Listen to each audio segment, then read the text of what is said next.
Now that I've put over 1.5k hours into Kovaaks, reached Voltaic Master, and earned my first Grandmaster score, I've been able to reflect on what series of routines helped me the most to get here, and what I still use today on my journey to gaming ascension.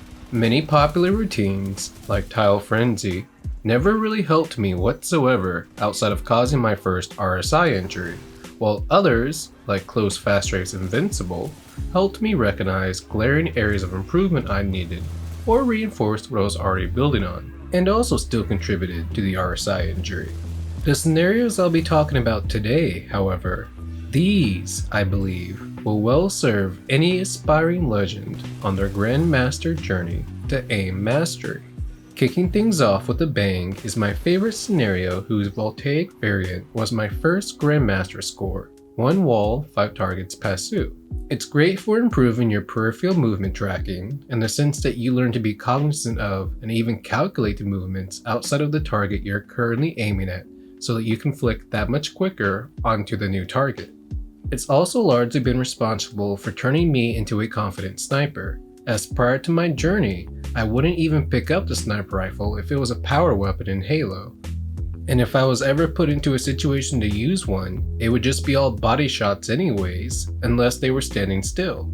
Pasu will teach you how to hit those headshots on moving targets, and it's as simple as that, really. Add the knowledge and experience of bullet drop and velocity from your favorite sniping game, and you're basically dead shot if you could sometimes miss a lot. But while training up my 1 wall 5 targets passive abilities, there was a particularly poor aspect of my aim I noticed.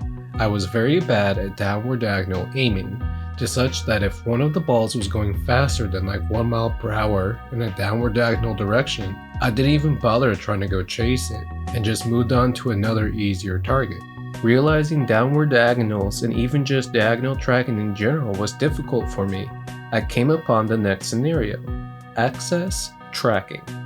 Access Tracking offers up a constant stream of diagonal tracking reps as you click to track at each angle.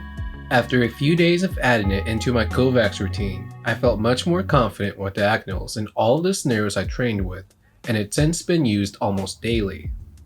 If you find it difficult at first, you can use the background as a guide for where the ball will go. But with familiarity, this isn't needed, as the diagonal paths it takes doesn't change, it just has a dodge profile as it goes along that axis. While this is just an honorary mention because I don't really use it anymore, it wouldn't be fair of me to leave out something I once used all the time before discovering the Voltaic Discord group: Reflex Flick. I loved Reflex Flick. Without getting bogged down with heated debates around flicks, muscle memory, and the like, the scenario undoubtedly at the very least helped me realize the relative comparison between my speed and precision. I learned about how fast I can move my mouse and still maintain accuracy without either missing my shot or the target disappearing before I could even take it. For this reason, I still recommend and think it's a great scenario, but once you feel you've largely outgrown Reflex Flick fair, you're better off moving on to an entirely new scenario than starting to train up Reflex Flick hard, since there's better VRT practice out there, like Microshot or Tam Speed. Speaking of VRT, this is a scenario we all love to hate, but it pays off hugely if you stick with it. Close Fast Strafe's Invincible. As I alluded to earlier, if Tile Frenzy wasn't responsible for my first RSI, then it had to be Close Fast Strafe's Invincible. Truly a torturous experience if you play it non-stop for longer than 10 minutes. I don't recommend it unless you're into that sort of thing.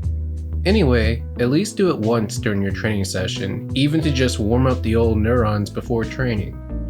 Over time, it will improve your VRT if you stick with it, actively trying to stay on target the entire time.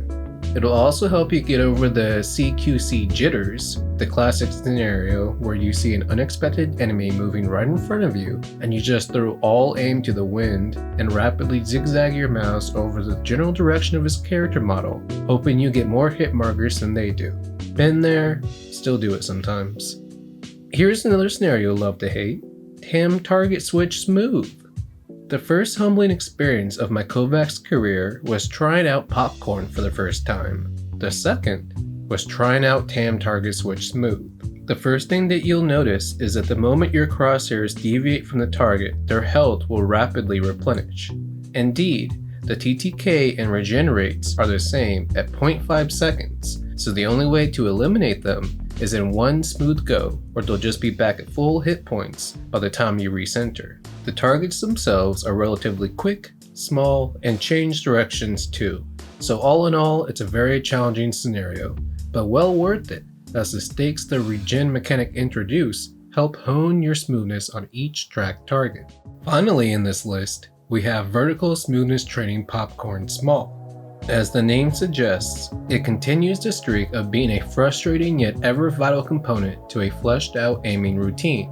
This helps tremendously with vertical smoothness, though I recommend being intimately familiar with the standard vertical tracking scenarios before moving on to this bad boy. PGTI is a scenario we must all accept exists as a Voltaic benchmark, and since that and popcorn in general are easily my worst scenarios performance-wise, I find this scenario particularly unpleasant for me. That's precisely why I try to incorporate it as much as possible. These are the main scenarios that I train or have trained outside the standard benchmark scenarios that not only helped me blow through any Voltaic score plateaus, but also translated well into endgame performance. One of the best features of Kovaak's, however, is the library of community created content that is ever expanding and ever adapting to the needs of the community.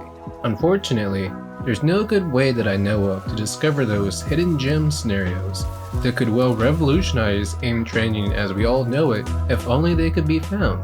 I'll try to find these hidden gems, these undiscovered scenarios that I think will be really good to train, and I'll try and make videos on them to get the word out. Anyway, that's it for me today.